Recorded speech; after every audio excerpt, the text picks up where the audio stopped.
সুমিষ্ট রম্ভা, তৃপ্তি করে ভক্ষণ করব। দেখলে তো ঋষি, এই তীরন্দাজ রাজার কতটা আন্দাজ। মূর্খ তীরন্দাজ রাজা, তোর এত অহংকার!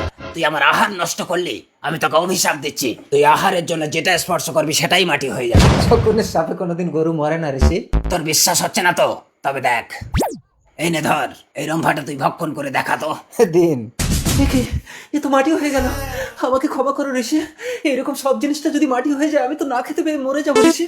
ঠিক আছে, কোন বিবাহিত পতিব্রতা স্ত্রী যার এখনো কোনো সন্তান হয়নি, সে যদি তার বুকের দুগ্ধ তোকে পান করায় তবেই তুই অভিশাপ মুক্ত হবি। বাবা, এ তুমি কেমন আশীর্বাদ দিলে? কোনো বিবাহিত পতিব্রতা স্ত্রী যার কোনো সন্তান হয়নি সে আমাকে কেন বুকের দুগ্ধ পান করাবে? আমি কি করে এই সাপ মুক্ত হব? রানী, এ কি রাজামশাই, তুমি এত রাতে শিকার না করে চলে এলে? রানী, আমি খুব ক্ষুধার্ত, আমাকে কিছু খেতে দাও। দাঁড়াও, আমি তালের বড়া করেছি। প্রচন্ড ক্ষুধা। এই নাও, আমি তালের বড়া করেছি, এগুলো খাও। এ কি, আহার মাটি হয়ে গেল কেন? আমাকে এক ঋষি অভিশাপ দিয়েছে। তুমি এক কাজ করো রাজামশাই, সংসার ত্যাগ করে নগরে নগরে ভিক্ষা করো, তাহলে যদি ভগবানের দয়া হয় তুমি বেঁচে যাবে। এই নাও রানী রাজপোশাক, যদি কোনোদিন বেঁচে থাকি আমি আবার ফিরে আসবো। বিদায় রানী। এ কি, বিজয়গড়ের রাজা আপনি আমাদের রাজ্যে? আমি বড় ক্ষুধার্ত, আমাকে কিছু খেতে দাও। ও আচ্ছা, এই নিন। না না, আমার হাতে দিও না। আমি যে কোনো আহার স্পর্শ করলে সেটা মাটি হয়ে যাচ্ছে। তুমি আহারটা আমার মুখে দাও দানবীর।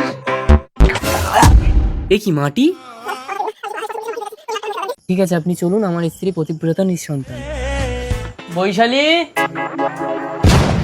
একই স্বামী, তুমি এ কাকে নিয়ে এসছো? এই বিজয়গড়ের রাজা আমার সাথে বিবাহের প্রস্তাব প্রত্যাখ্যান করেছিলেন। বিশ্বাস করো বৈশালী, ইনি একজন অভিশপ্ত রাজা। তুমি যদি তোমার বুকে দুগ্ধ এনাকে পান করো তবেই ইনি অভিশপ্ত মুক্ত হবে। অসম্ভব!